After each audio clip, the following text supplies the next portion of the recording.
मेरा अगला सवाल है इसी श्रृंखला से जुड़ा है और आखिरी पड़ाव भी है इस श्रृंखला का, श्री कृष्ण भगवान जी से।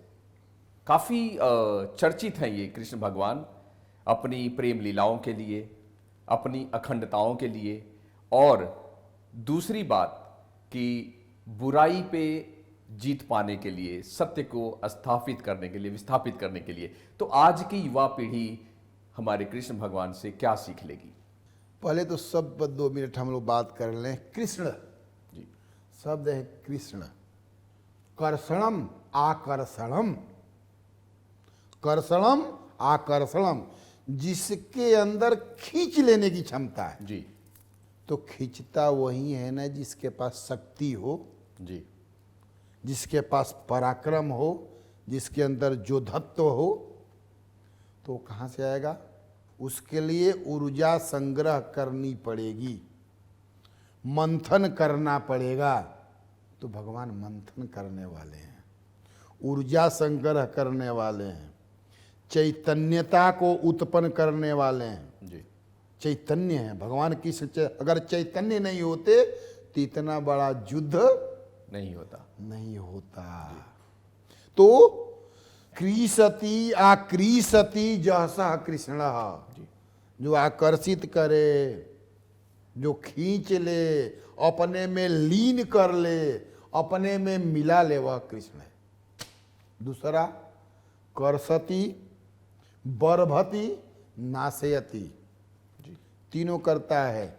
और जन्म देता है, अगर अच्छे से नहीं किया तो समाप्त करता है। इस तरह से कृष्ण का महिमा बताया गया है। भक्ति, प्रेम और सत्य, सत्यानुसारी भगवान श्री कृष्ण है। भगवान कभी भी कृष्ण असत्य के पक्ष से न खड़ा हुए हैं, न एक शब्द बोले हुए हैं। जी सत्य का आचरण, सत्य के पक्ष में खड़ा रहना, गाइडलाइन देना, जी भगवान कृष्ण का मार्गदर्शन देना, ये उनका, इसीलिए उनका परम धाम जो गीता है, जी वह ज्ञान वैराग्य को देने वाला दृष्टांत स्वरूप गीता है। एक श्लोक आता है भागवत जी में, वसुदेव सुतम देवम कंसचारूढ़मर्दनम देवकी परमानंदम कृष्णम वंदे जगत गुरुम। जगत के गुरु हैं, इस पूरे संपूर्ण पृथ्वी के गुरु हैं, क्योंकि सत्य के मार्ग पर चलने वाले हैं, सत्यानुसारी हैं। जी और एक शब्द और कहा कृष्ण भगवान के बारे में, आनंदः परमानंदः श्री कृष्णस्य कृपा निधि दैव उद्धार प्रत्यत्तात्मा स्मृति मार्तार्ति नाशनः। केवल स्मरण करने से, उनका गुणगान करने से देवताओं का उद्धार होता है। तो हम तो प्राणी हैं, जी हम तो मनुष्य हैं। अगर उस भगवान कृष्ण का हम ध्यान करते हैं तो आनंददः, आनंद को देने वाले हैं, परमानंदतः, गति को भी देने वाले हैं। तो इसलिए कृष्ण कृपा करने वाले हैं। अब कृपा कहाँ कहाँ होती है? उदाहरण के लिए कंस युद्ध रखता है, जी छोटे छोटे बच्चे के रूप में दोनों लोग जाते हैं। देखिए लीला भगवान की कितनी विराटता है, क्या कृपा करते हैं। कुबड़ी है, चंदन लेकर के कंस के यहां जा रही है, और भगवान कहते हैं, हे सुंदरी, जो अपने अंगों से टेढ़ी है जी उसको कहते हैं सुंदरी, ये चंदन लेकर कहाँ जा रही हो? कोप भाजन हो जाती है, मैं इतनी टेढ़ी हूं, ये सुंदरी कह रहा। चंदन ले लेते हैं, उसकी गति दे देते हैं, सुंदरी बना देते हैं। जी तो ये सुंदर करने वाले हैं। दूसरी बात, भगवान कृष्ण सूक्ष्म और व्यापक के पूरक। जब छोटे रूप में भगवान कृष्ण को जब अर्जुन नहीं पहचान पाते हैं तो भगवान विराट रूप दिखाते हैं। जी जहां से गीता की परिकल्पना, गीता का शुरू होता है। जी वायुरमग्नि वरुण शशांक, मैं वायु में हूँ, अग्नि में, जल में हूँ, आकाश में हूँ, पृथ्वी में। इस तरह से भगवान कहते हैं देखो मुझे, जी विराट रूप को दिखाते हैं। तब विराट रूप को देखते हैं कृष्ण तो कहते हैं पश्यामि देवम तव देव देहे। ये महाराज बंद करिए, मेरा सब खत्म हो गया। जो मैं मोह माया में पड़ा हुआ था, द्वंद्व में पड़ा हुआ था, मैंने देख लिया। एक तरफ से आप लियते गृहते, एक तरफ से आप अंदर ले जा रहे हो, एक तरफ से आप बाहर कर रहे हो। कहीं से पानी निकल रहा है, कहीं से अग्नि निकल रहा है। जी तो सब जब तुम्हारे में है तो कहां मैं फंसा था। तो भगवान का जो कृष्ण का स्वरूप है, सूक्ष्मता और व्यापकता दोनों का प्रतीक है। सूक्ष्म रूप कृष्ण के रूप में भगवान ने दिखाया, लेकिन अर्जुन को विश्वास नहीं हुआ। जी लेकिन जब वही व्यापक रूप दिखाया तो वह गीता हुई मेरी, सार हुई मेरी, मेरा गाइडलाइन हुआ। और तब जाकर के उस अर्जुन को विश्वास हुआ कि ये परम ब्रह्म परमात्मा है, जो सूक्ष्म भी है और व्यापक भी है।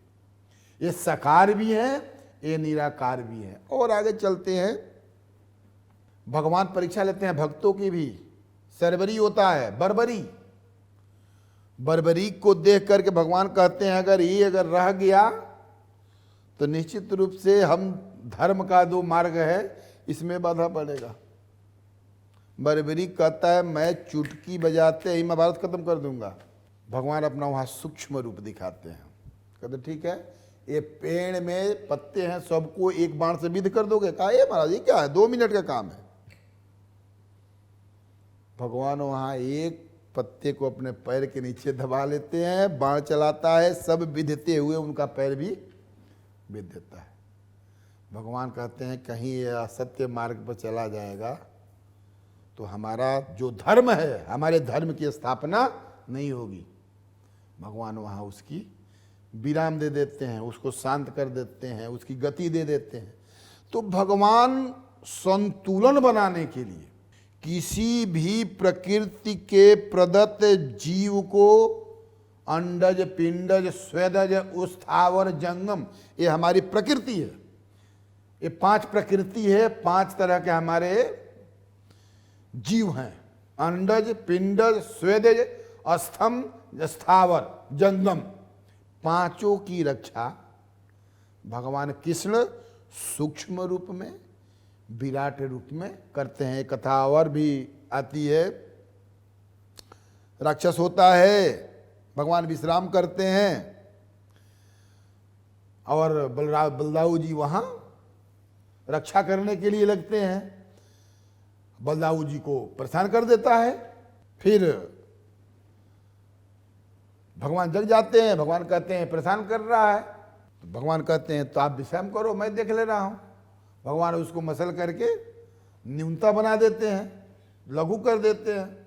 जब वे उठते हैं, कहाँ गया राक्षस? का पैकेट में है। यानी व्यापक बनाने का और लघु बनाने का अधिकार भगवान कृष्ण में है, वह शक्ति है। क्योंकि अब देखिए लास्ट में देख लीजिए, वही चक्रधारी भगवान विष्णु स्वरूप कृष्ण भगवान को कौन मार देता है? एक बहेलिया मार देता है पैर में। जी वही उनका चक्रधारी, वही सुदर्शन, वही बाण, वही धनुष, उसी अर्जुन को एक कोल भील उनका धनुष गांडीव छीन लेते हैं। तो इसलिए आज उपयोगिता है, आज आवश्यकता है भगवान कृष्ण के चरित्र से जुआ वर्ग ज्ञान ले। जब आपके अंदर पौरुष है तो उस पौरुषत्व को दिखा करके समाज के सुधारक, समाज के लिए आप कार्य करें। क्योंकि भगवान ने क्या था, जन्म कहीं और हुआ, पोषण कहीं और हुआ, निवास कहीं और हुआ, गति कहीं और हुई। कहीं एक स्थान बताइए आप। जिस मथुरा को निर्माण किया, मथुरा लीन हो गई, जलमग्न हो गई। जहां जन्म हुआ वहां ही रहने को मिला, जहां पालन हुआ वहां रहने को नहीं मिला। तो इसलिए आज के युवा वर्ग को भगवान कृष्ण के इस चरित्र से लाभ लेना चाहिए, इस चरित्र को आत्मसात करना चाहिए कि ध्रुवम, निश्चितता तब तक नहीं होती है जब तक व्यक्ति की पूर्णता नहीं हो जाती है।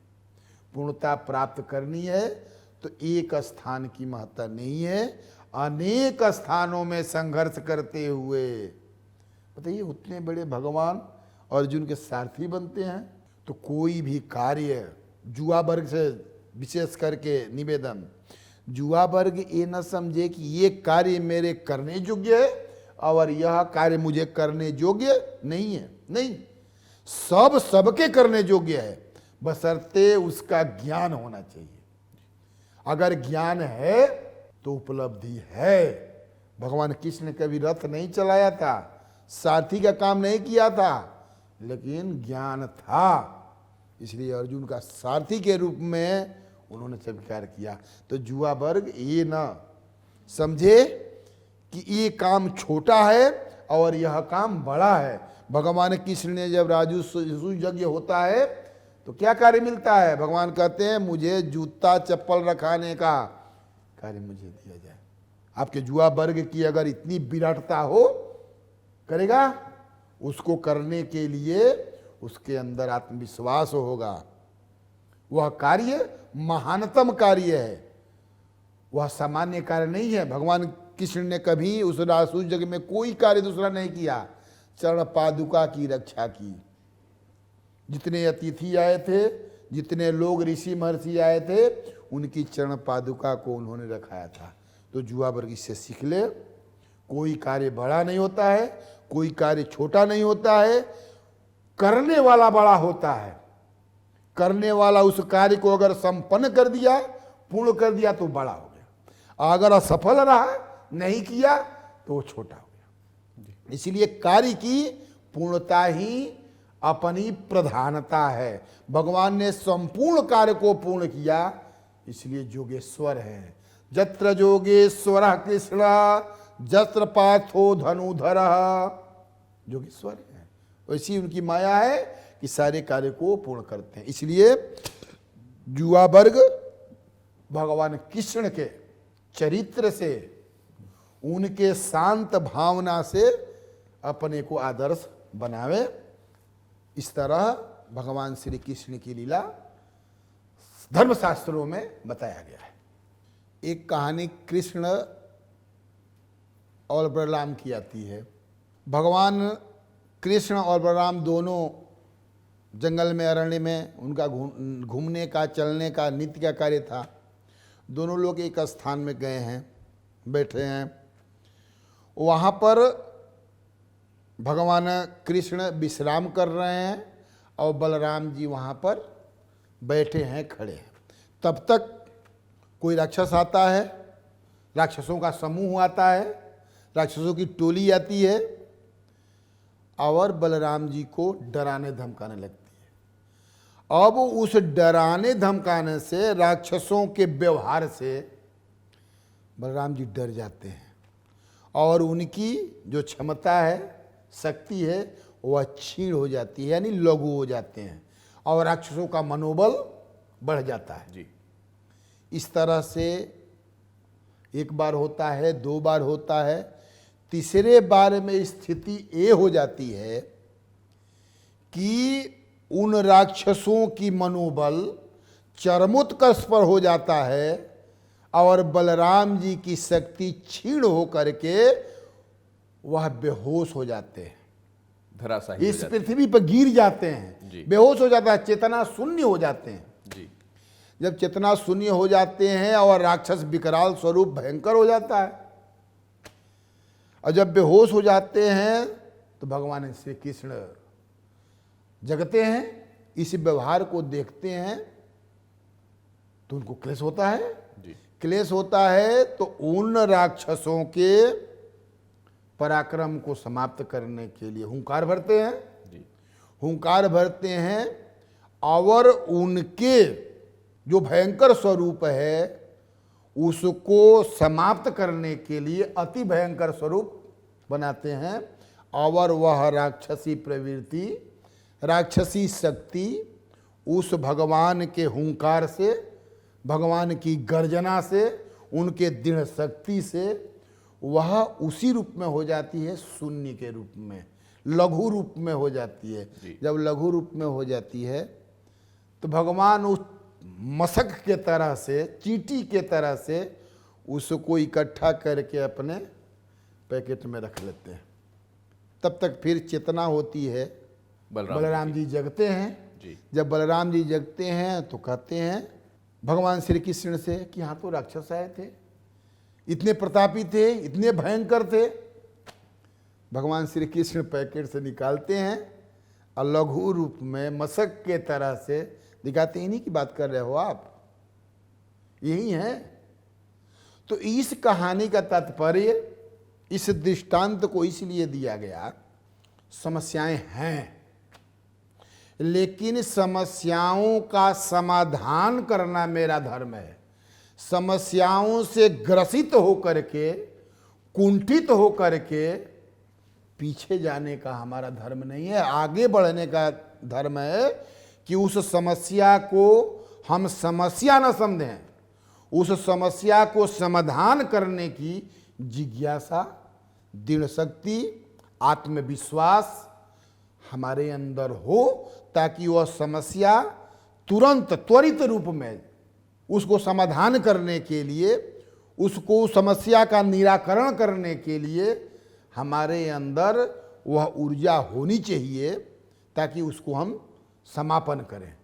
आज के युवा वर्ग को, आज के जो यौगिक क्रिया को समझने वाले युवा वर्ग हैं, प्रौढ़ हैं, उनको समस्या से ग्रसित नहीं होना चाहिए। जिस दिन से जन्म हुआ उसी दिन से समस्या है, समाधान हम करते आ रहे हैं, आगे भी समाधान करेंगे। जब यहाँ जन्म हुआ तभी से समस्या शुरू हुआ, लेकिन समस्या से ग्रसित नहीं होना है। समस्या का निदान करना ये हमारा धर्म है, ये मेरा कर्तव्य है। समस्या के ऊपर मुझे हावी होना है, उसके ऊपर मुझे बैठना है, समस्या को अपने ऊपर नहीं बैठाना है।